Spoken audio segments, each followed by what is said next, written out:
Constructive Voices, the podcast for the construction people, with news, views, and expert interviews.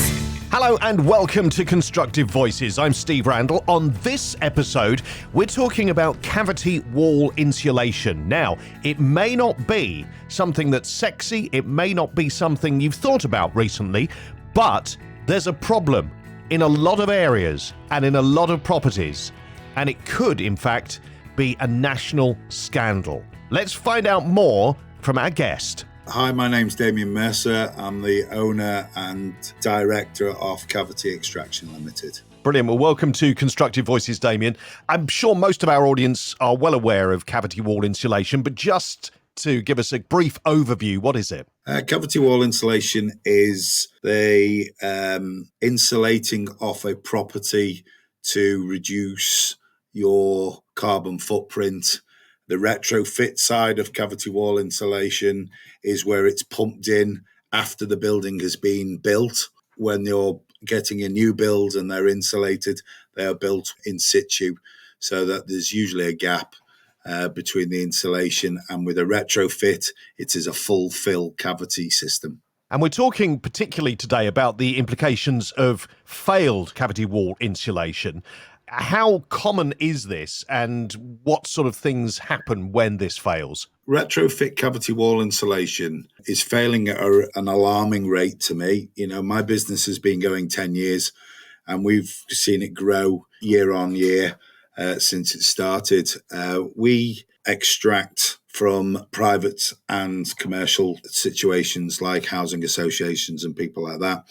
And where at first 10 years ago, we were doing a couple of extractions a week, we are rattling through between 10 and 15 extractions a week now. Cavity insulation and the numbers obviously have increased because there was a government incentive of making sure that the properties in the UK met a minimum standard with their EPCs. So there was a big drive on retrofitting insulation.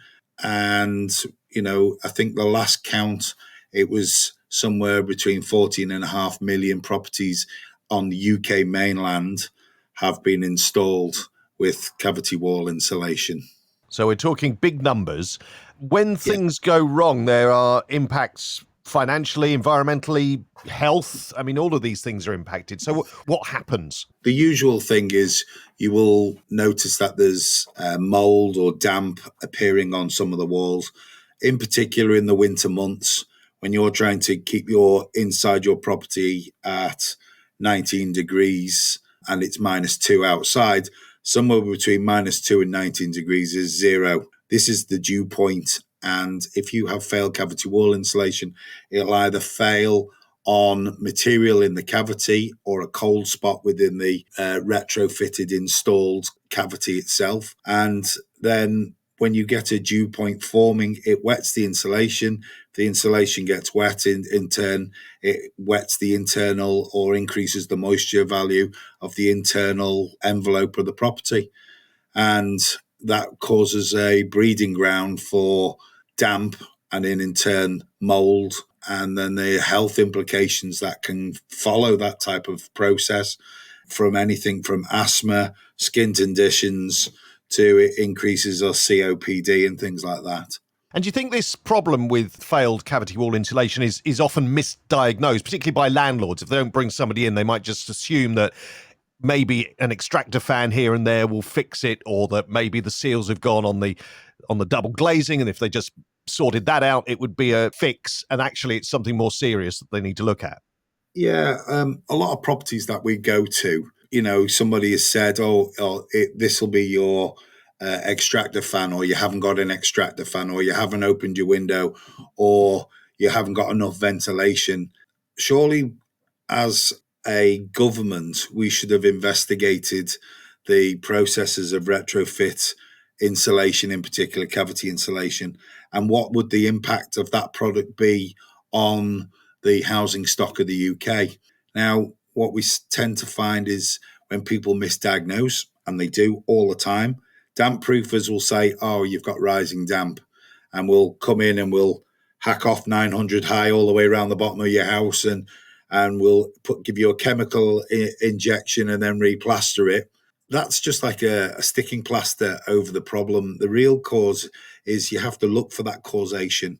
And it can be anything from the wheelie bins being in the wrong place to wrongly installed cavity wall insulation to the maintenance issues on the outside of the property if you're in high exposure zones. But the real problems that we have with cavity wall insulation is it's been installed in the wrong geographical location, in the wrong type of housing stock. And what we're finding is we are called all the time to go out and carry out the remedial works for that property. Now, cost-wise, if you're extracting a property, it might be somewhere, a 1940s semi-detached house, for instance. It's probably about 105 square meters, 110 square meters. You can be anywhere between £2,500 to £3,500 for that property, depending on the type of insulation. So it can either be fibre or a glass fibre or polystyrene bead. There are different types of foams.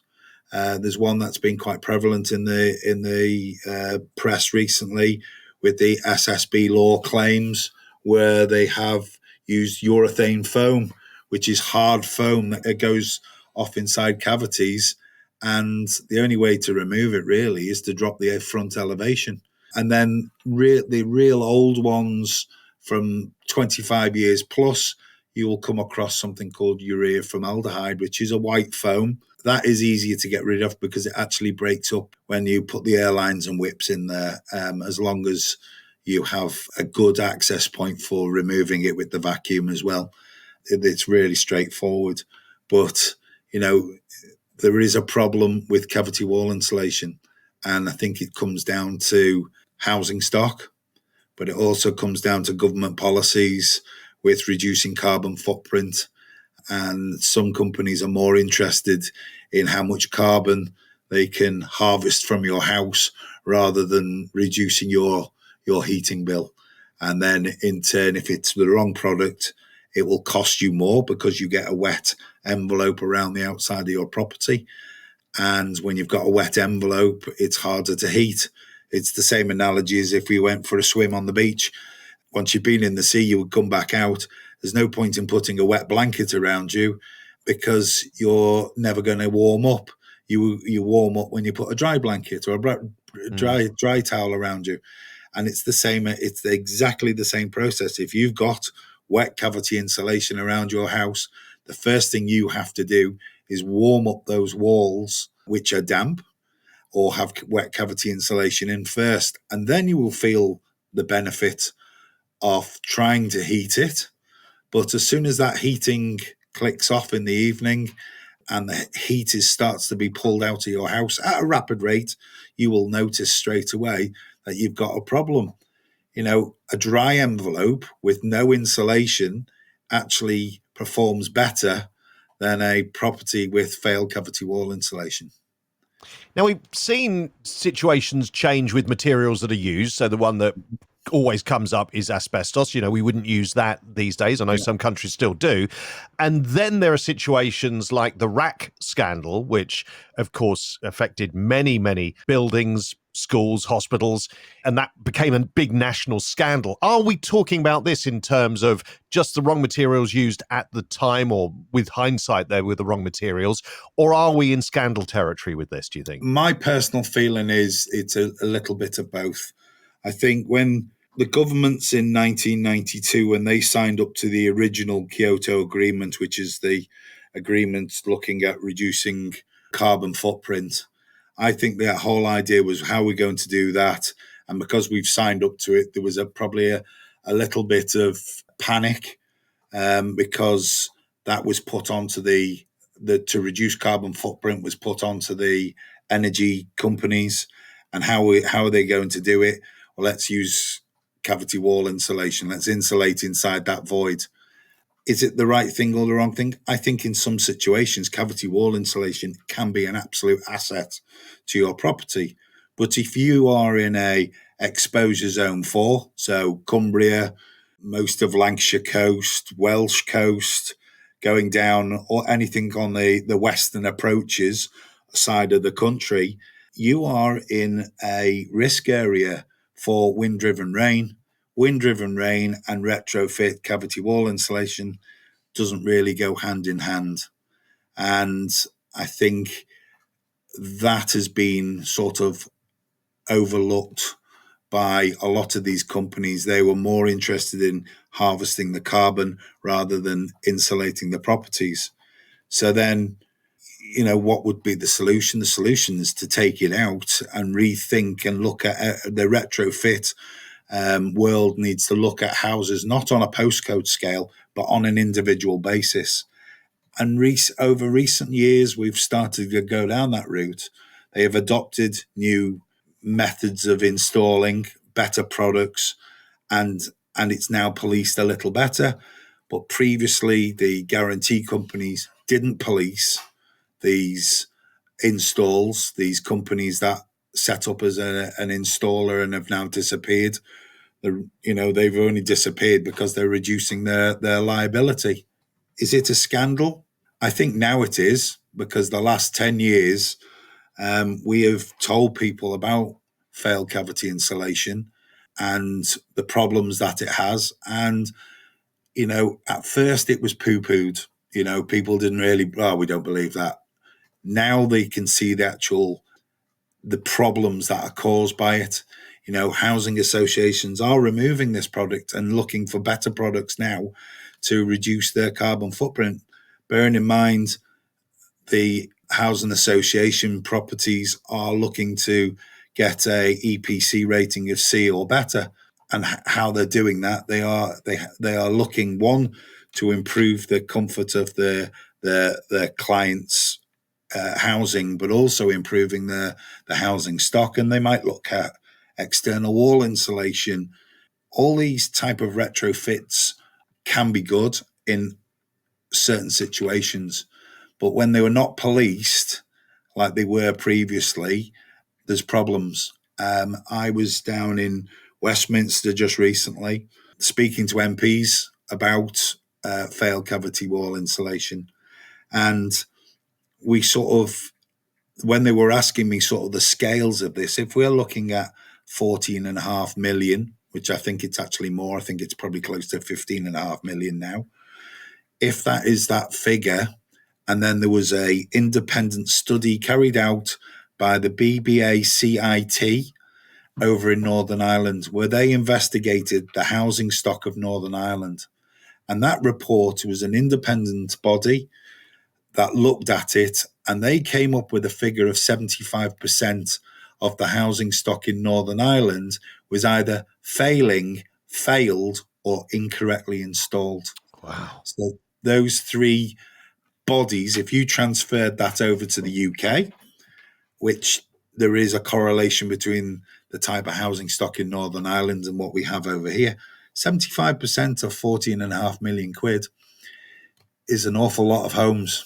The scandal part of it is when they go to the guarantee company to say, we have failed cavity wall insulation, they are left really high and dry, because a company might come out and say, have you had your windows changed? Yes, I've had my windows changed because they were looking a bit dilapidated and blah. We've done some maintenance. Well, you've disturbed the insulation, so your guarantee is null and void. But then in the same terms and conditions further down the page, it says, if you do not maintain your property, you will also void your... They've got you either way, yeah. They've got you either way. So the paper, it's not worth the paper it's written on. And these companies should have been being policed, but they were actually policing themselves. And I think the thing here, Damian, is that, we're talking about this one specific issue, but we know that there are going to be all kinds of policies regarding reducing carbon footprint and other environmental matters. And the way that governments and policymakers tend to work is that they need to be able to sell it to the public and to those who have got to do the work. So they look for solutions that can be done on scale, whether or not they're appropriate or not. They can be done on scale to keep the cost low. So this is one area, and likely there will be other things that will be similar to this that are brought in by policy. They're put in place because it's the scalable solution, even if it's not the right one. So I think it's really important that you're doing the lobbying work that you're doing with government. What did they say? Did they give you any idea that, yeah, okay, we accept that this is a situation, we're going to do this, that, and the other, or did they not really say anything? They don't really say anything. It doesn't help with every time we get cavity insulation brought to the forefront. There have been MPs that have had debates in the House of Commons, where we've supplied information to them, and we get so far with them, and then all of a sudden there'll be a general election. Or, Rishi Sunak, he called a general election 2 weeks after my last presentation, talking about failed cavity insulation, with a lot of people that are embroiled in this SSB law scandal. Those MPs that attended that, 2/3 of them don't exist anymore. So we're basically back to square one again. They've all signed up to reducing carbon footprint. They're all sitting there pushing it, but they're not actually looking at the side effects on the possible problems that you have with cavity wall insulation. I was on a Jeremy Vine show 6-7 years ago. He said to me, "Damian, your business shouldn't exist." Exactly. If it was done correctly, installed correctly, maintained correctly, and policed correctly, my business wouldn't exist. Yeah, absolutely. And you've sort of highlighted the scale of the issue. And again, with sort of governments and policymakers, they like to talk about the sexy stuff. So, for some people, talking about carbon footprint reduction is sexy. People who care about the environment, care about the planet, that's the sort of language they want to hear. What they don't want to hear about is cavity wall insulation, because that's less sexy. So that is part of the problem as well, that politics, particularly these days, is all about talking about those things that you think the electorate want to hear about, and not talking about maybe some uncomfortable truths. And I totally agree with you about, when they talk about the sexy stuff, they like to be seen. We are reducing your fuel costs by insulating your properties.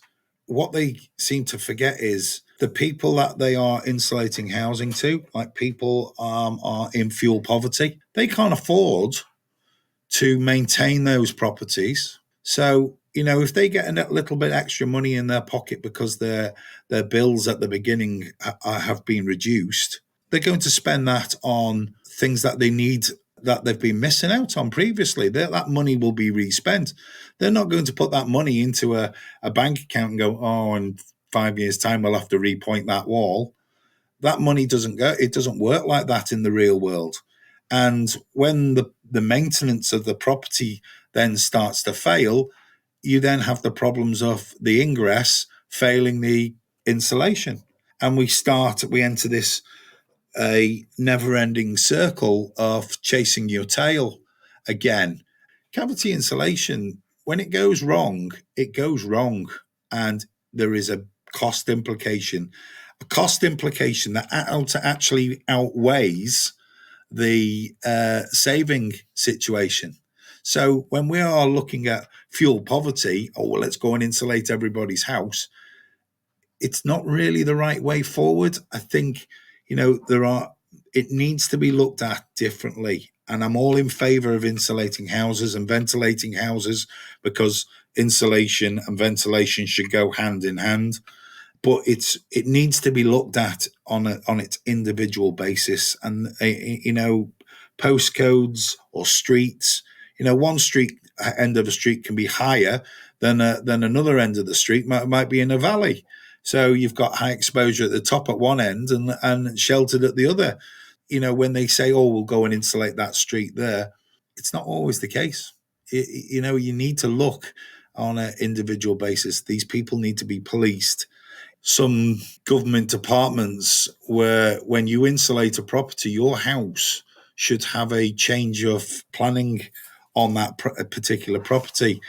If you don't inform building control that you have changed the fabric of your building, you are against building and planning law. But the people that were meant to inform the local planning authority that they have changed the fabric of the building was the guarantee companies. And if the guarantee companies haven't done that within 24 hours, they're actually committing a criminal offence. So our housing stock needs to be looked at what we've done previously and what we're looking at now. And yes, when we look at it now, it's a lot better because we are trying to put things in place that didn't exist when we first started down these energy schemes 20 odd years ago plus. We are actually, there are retrofit coordinators, retrofit designers who are looking at those houses now, but we still haven't changed some of the methodologies for these installations and these types of products. And I think we are restocking the shelves for me to clear in years to come. My thanks to Damian Mercer from Cavity Extraction. You can find details of how to get in contact with Damian and his business in the show notes. And that's all for this episode of Constructive Voices. Please take a moment to share it with others who may find it interesting. Follow or subscribe to get the latest episodes automatically on your favourite podcast app, and rate and review the podcast if you can. You can also listen to the latest episode by saying, "Alexa, play Constructive Voices podcast." Here's Constructive Voices. Here's the latest episode. And on our website, where there's lots more information too. That's constructive-voices.com. Don't forget the dash. Until next time, thanks for listening. You're really helping us build something.